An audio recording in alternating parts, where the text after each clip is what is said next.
If you're moved by this story, please consider subscribing to support more heartfelt tales like this one. Help us reach 1,000 subscribers to keep sharing stories that capture the raw beauty and pain of human connection. Your support means the world. The phone buzzed on the kitchen counter, its screen glowing like a beacon in the dim morning light. I froze, coffee mug halfway to my lips, as her name, Lila, flashed across the display.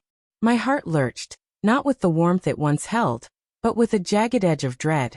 Her texts had grown sparse, cryptic, over the past month, each one a splinter in the fragile trust we'd built over 5 years of marriage.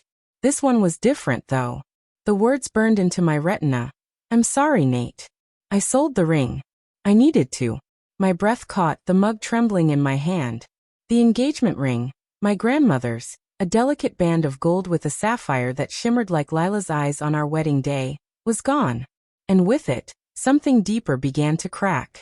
I stood there, staring at the screen, the kitchen silent except for the hum of the fridge.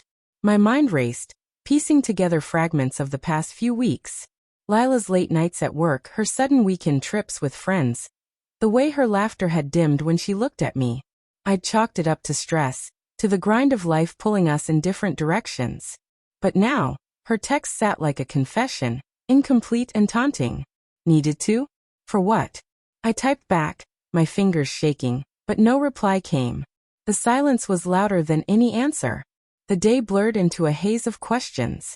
I went through the motions, showering, dressing, driving to the office, but my thoughts were a storm. The ring wasn't just jewelry, it was a promise, a piece of my family's history I'd given her under a starlit sky. Kneeling in the grass, my voice breaking as I asked her to be mine forever. She'd cried then, her hands trembling as she slipped it on. How could she sell it? And why wouldn't she tell me why? By noon I couldn't focus. I left work early, the weight of her words pressing against my chest, and drove to the jewelry store where I'd had the ring appraised years ago.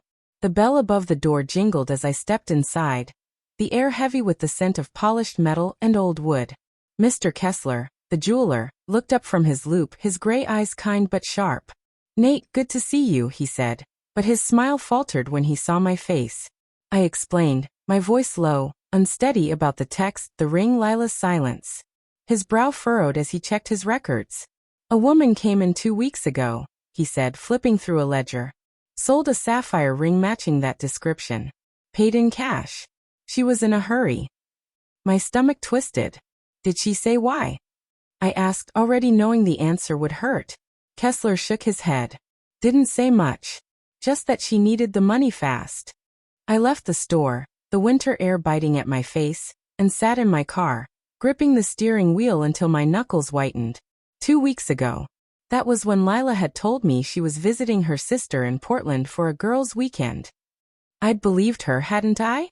But the doubts crept in now, slithering through memories I'd ignored. Her phone always face down, her quick excuses when I asked about her plans, the way she'd stopped wearing the ring, claiming it felt too tight. I opened my phone, scrolling through our texts, searching for clues I'd missed. There it was, a message from last week.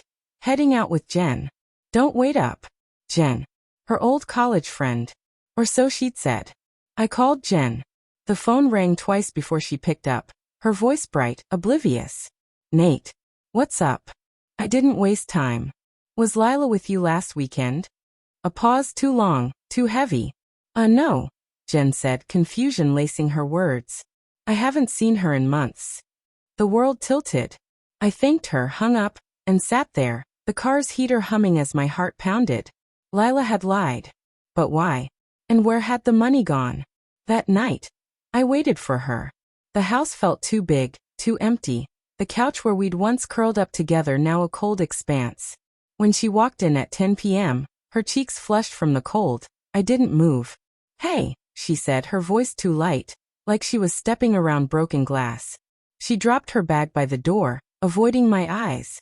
"Lila," I said, my voice steady despite the storm inside. "Why'd you sell the ring?" Her shoulders stiffened, and for a moment, I saw fear flicker across her face before she masked it with a smile. "It's not a big deal, Nate. I just needed some cash for a project." "A project?" I stood, my voice rising. "You sold my grandmother's ring for a project? What kind? She hesitated, her eyes darting to the floor. Just something personal. I didn't want to worry you. Her words were flimsy, a house of cards waiting to collapse. I stepped closer, my heart hammering. Lila, where were you last weekend? Her face paled, and in that moment I knew. The truth was there, in the way her lips parted but no words came. In the guilt she couldn't hide. It took an hour of arguing, of her dodging and me pressing, before she broke. Okay, fine, she shouted, tears streaming down her face. I went to Paris. With Ethan. Ethan. Her ex. The name hit like a punch, stealing my breath. We're not together, she said quickly, her voice cracking. It was just a trip to clear my head. I sold the ring to pay for it. I didn't mean for you to find out like this. I stared at her, the woman I'd loved, the woman I'd built a life with, and felt the ground give way beneath me. You sold our promise, I whispered. To chase a memory with him. The next days were a blur of silence and shattered trust. Lila begged for forgiveness, swore it was a mistake, but every word felt hollow. I moved out, crashing on a friend's couch, replaying her confession until it burned. The ring was gone, sold to a stranger, and with it, the future I'd imagined. But in the quiet moments, I realized something. The betrayal wasn't just the trip or the ring. It was the lie she'd lived, the one I'd been too blind to see. Weeks later, I stood on a bridge overlooking the river, the city lights blurring in the mist. I'd kept her text, that first crack in our foundation, as a reminder. Not of her, but of me, of the man who'd loved fiercely, trusted deeply, and survived the fall. I didn't hate her. I pitied her, chasing ghosts while I learned to let go. The water below moved on, steady and unyielding, and so would I.